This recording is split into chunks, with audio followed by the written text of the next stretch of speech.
Hi. Hey dudes, welcome back to another video. And in this video we're gonna talk about Saving money. All about the living expenses that are quite expensive living in Malta, obviously. Especially choosing the lifestyle where you're in the city and things get really expensive really fast. We have some ways how we save money, and hopefully we can share these with you and you can benefit as well. as usual, we have prepared a little list. We have 8 different things that you could save some money living in Malta. And I will start with the number 1, and that is car expenses. Having a car in Malta, keeping the car, paying for the car, the maintenance of the car, fuel, all those things. It gets quite expensive, and there's already a lot of cars in streets of Malta. So for personally us, we don't have a car. So we save quite a lot on this one because we use public transport where possible, or walk if it's closer distances. So we somehow made our way around Malta in these 2 years without even owning a car. That already could take a huge chunk out of your money, your salary. So I think we can agree that this is one of the biggest ways you could save money in Malta. Definitely, because first of all, you have the upfront cost of your car, or if you don't have as much money right away, you have to lease the car and you have to do the car payments. So for that, it would be not only one-time payment, it might go into monthly payments, so that wouldn't be as good for you. Then also the insurance, some car insurance that is mandatory, but then if you have ever seen streets and traffic in Malta, you probably want to get even better insurance, because the car crashes, I think, are more likely here than anywhere else. Even if you park your car on a street, it might get scratched and you might need to replace Your mirrors. mirrors.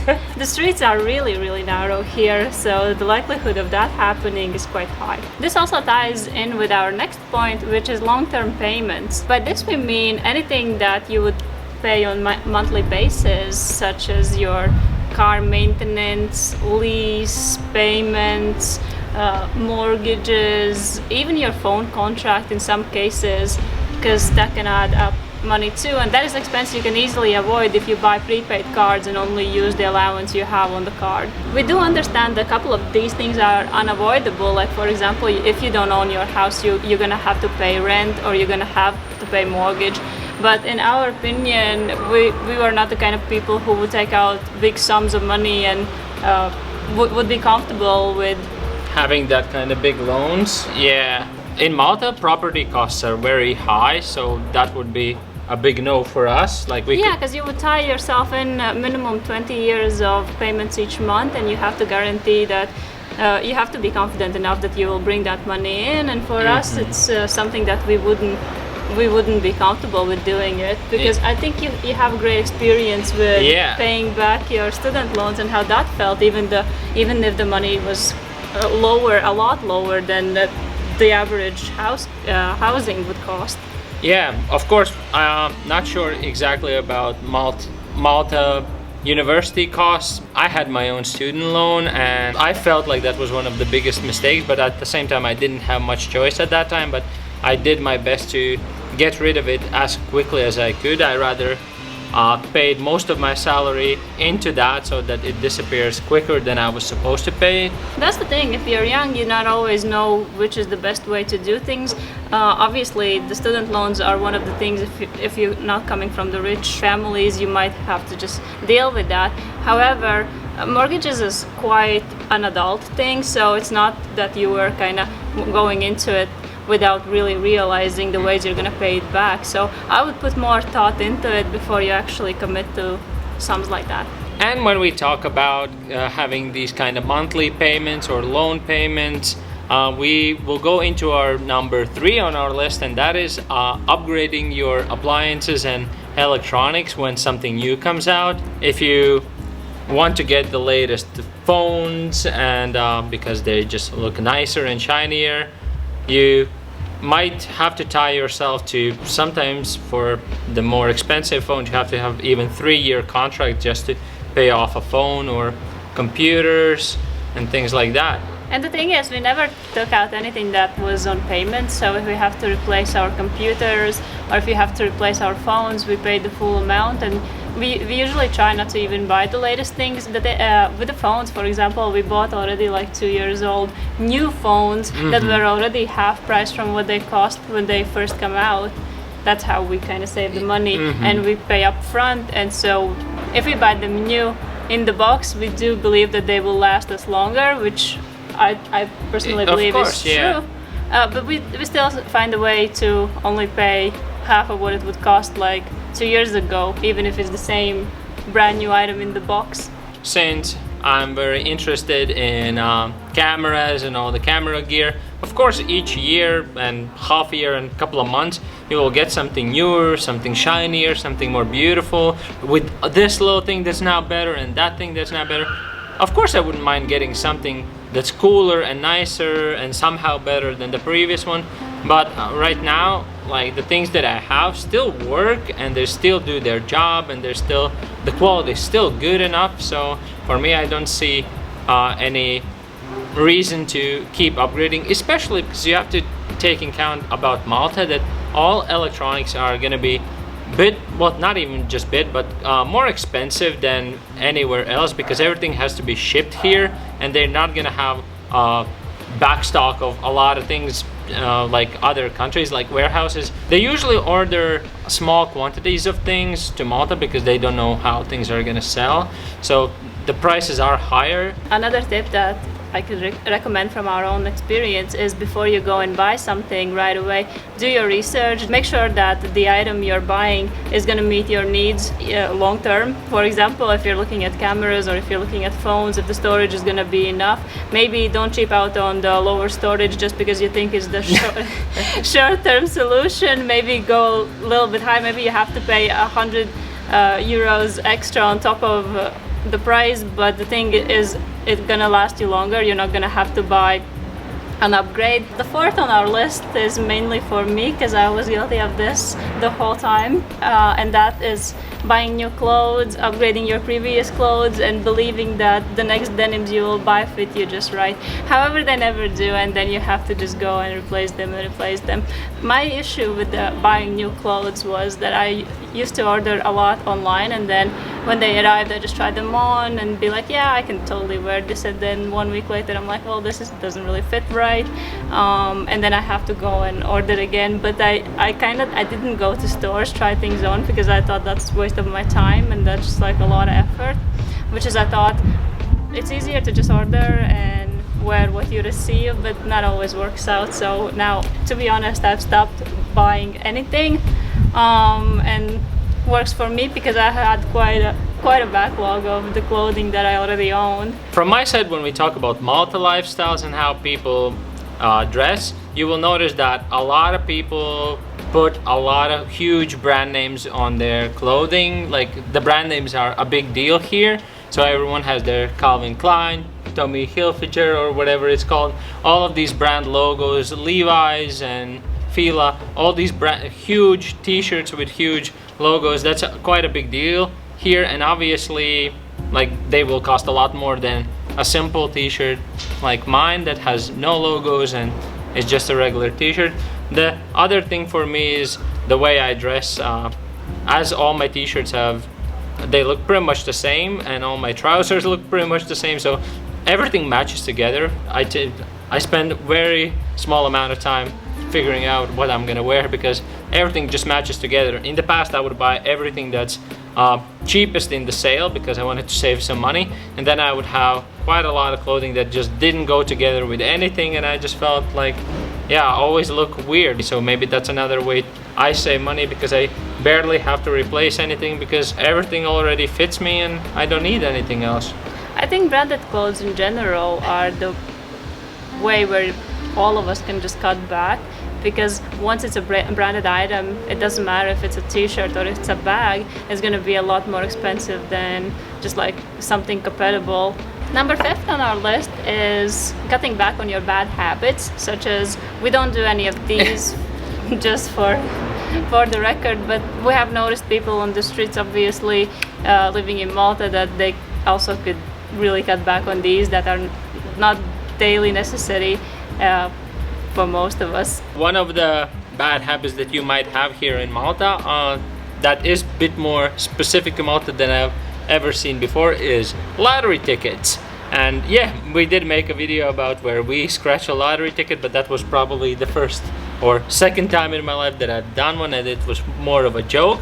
But I think a lot of people spend a lot of money hoping that they will get the big check and they'll live happily ever after like millionaires. Yeah, seems like people here do that on a weekly basis. Yeah, there's sometimes small lines next to lottery shops or whatever you call them. It might seem like a small amount for each lottery ticket, but over the years you're probably spending more money than you'll ever win. The next thing is smoking. None of us smoke. Obviously it's bad for your health, but it's also so expensive if you think about it. I asked one of my colleagues at work, and they said a pack of 20 cigarettes costs from 5 to 6 euros, something like that. I don't know. So I don't know how long a pack lasts, but that's so much money to just waste out for nothing. And again, that's a big thing in Malta here. When we were living in Scotland, we didn't see that much smokers on the streets as we have here. It's just like a habit that they all have. Yeah, I think there's a bigger population that smoke than the people who don't smoke. Like there's smoke everywhere, everyone's smoking. You can smoke in bus stops, which yeah, it's acceptable here on the streets. Exactly. Yeah, you can smoke in balconies, even though like the smoke goes in other windows, so it's kind of annoying for non-smokers, but it's also very expensive if you, especially in the long term. So that's another thing we can save on. And the last thing on this list we would like to mention is drinking outside. I think we have no problem with drinking. We like to have a drink, a glass of wine, glass of whiskey, some beers, glass of water. But we're kind of drink at home drinkers, yeah. So we wouldn't necessarily go to the club or to the pub and pay 6 or 7 euros for a glass. It's not how we like to spend our money. We don't see that much value in it. Yeah, 2 years ago, just once we tried it. We went to a bar or something, and we were on a lucky hour. Yeah, and we got 4 drinks each. For 15 euros, which is insane. Yeah, and which is actually insane. We thought, like, it does seem like a great deal once you're out in a setting like that.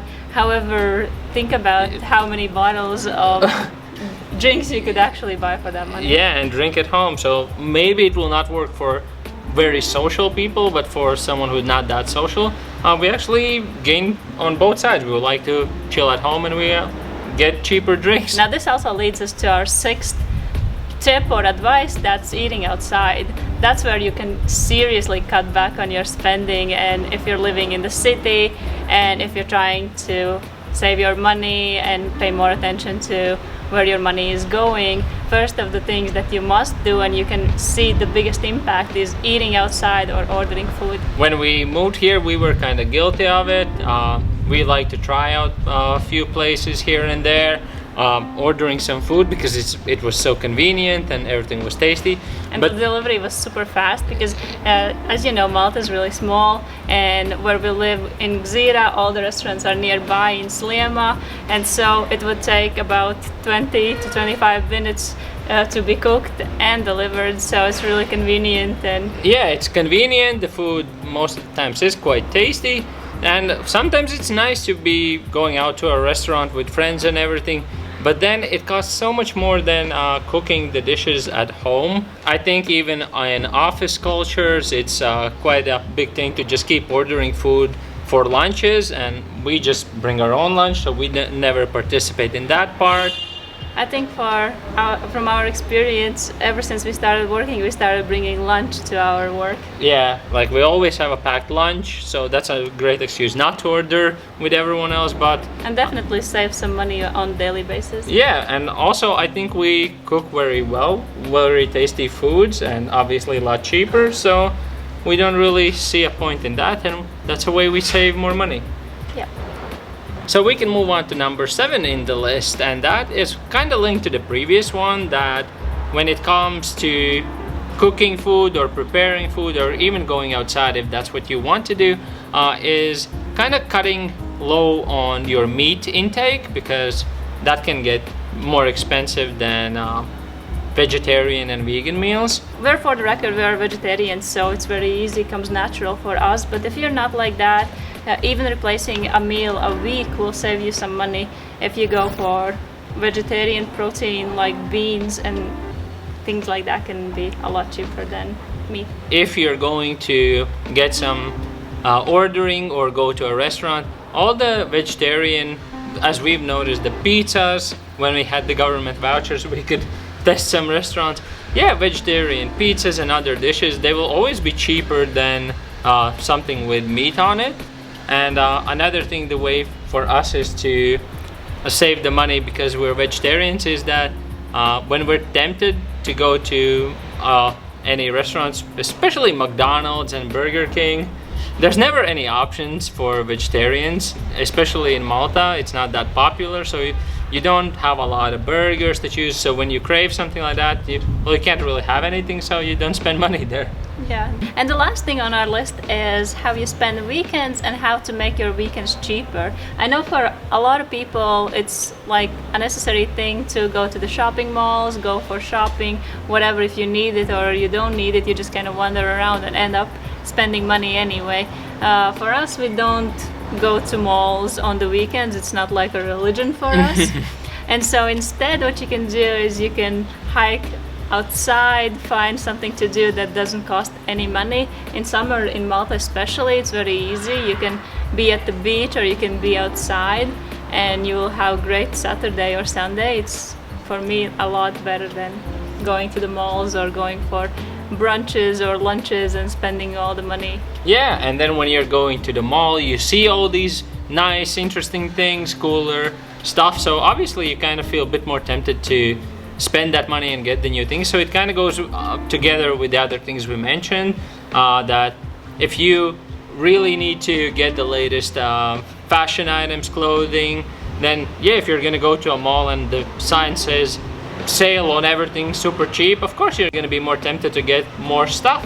And then you go to the city center, now you see Starbucks and you want that nice coffee there as well. Yeah, all of a sudden you're hungry, you're going to pick up some wraps or whatever. Yeah. And you'll spend that money outside. When we plan our trips on Saturday, Sundays, we usually bring our own water so we don't have to go in the shop unnecessarily. And we bring our food that we're gonna have, because obviously we're also get hungry and all that. It's just we prepare for that because we know it's gonna happen every time. If we have not prepared lunch, then a good pasticci will do it. Yeah, we can just buy cheaper to-go items like pasticci, pizzas. So the all these pizzas, you know what I'm talking about. Yeah, so all these things that we do usually just align with the other ones, and in the result we can save money even in Malta, in quite an expensive country. So this week we didn't receive any questions, so you won't be receiving any answers. But if you like this video, you can save it to your save list. And if you want us to make more videos like this one, then you could subscribe, that would be great. And we'll see you in the next video. Bye.